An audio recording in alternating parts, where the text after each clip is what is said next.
kemudian hari ini saya akan mewawancarai Bu Julianti, yaitu orang tua saya, mengenai pergaulan remaja. Selamat pagi Bu Julianti. Selamat pagi. Menurut Ibu, bagaimana anak-anak sekarang menghabiskan waktu? Menurut saya anak-anak sekarang banyak menghabiskan waktu untuk hal-hal yang kurang menunjang pendidikan dan perkembangan mereka sebagai anak-anak ya. Contoh kegiatannya seperti apa Ibu? Contoh kegiatannya mungkin seperti mereka terlalu asik bermain peralatan-peralatan komputer, kemudian asik dengan sosial media melalui internet, dan mengurangi interaksi dengan sesama anak-anak atau keluarga. Nah, seharusnya Ibu tuh setuju atau tidak dengan kegiatan mereka yang seperti itu? Ya, jelas tidak setuju ya.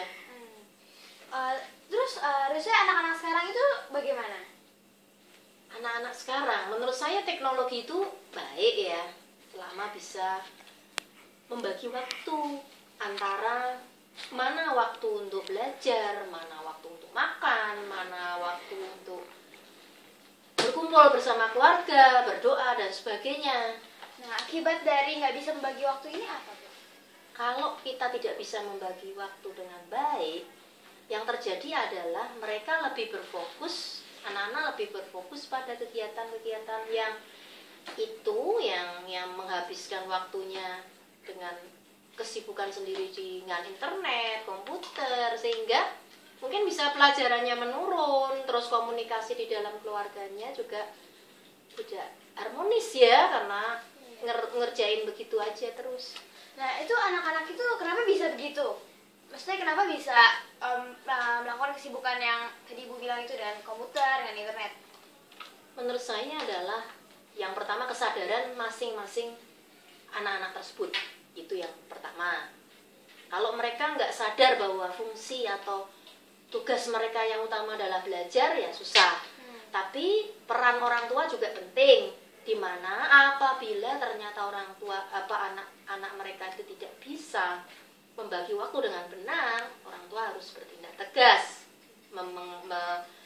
mengajar untuk disiplin, mengingatkan. Itu tetap suatu fungsi kontrol orang tua dan juga guru di sekolah. Nasihat Ibu sendiri untuk anak-anak ini bagaimana? Ya, nasihat saya adalah anak-anak harap bisa pandai-pandai membagi waktu agar waktunya itu benar-benar masa anak-anak atau masa sekolahnya itu benar-benar terisi dengan baik, dengan kegiatan yang seharusnya mereka jalani dengan sesuai dengan usia mereka. Kalau untuk orang tuanya sendiri bagaimana? Nah, kalau para orang tua, kita harus juga tidak boleh lepas tangan, terus merasa nyaman, oh anakku sudah ada kesibukan sendiri, saya tidak terganggu, begitu ya. Jadi orang tua pun harus tetap menjalankan fungsinya sebagai orang tua yang mengontrol anaknya, memberitahu apabila sudah berlebihan. Kalau pesan Ibu untuk anak-anak yang di masa depan harusnya seperti apa atau bagaimana supaya lebih baik generasinya? Ya, pesan saya mungkin begini ya, teknologi yang merupakan karunia dari Tuhan untuk kita nikmati. Kita bisa dimudahkan, kita bisa lebih cepat mendapatkan informasi, kita bisa berteman, mendapatkan komunikasi dengan teman yang di mana jauh atau bagaimana, tetapi gunakanlah sarana fasilitas yang canggih itu hanya untuk mendukung pelajaran atau hal-hal yang positif. Nah, dengan cara membagi waktu dengan tepat.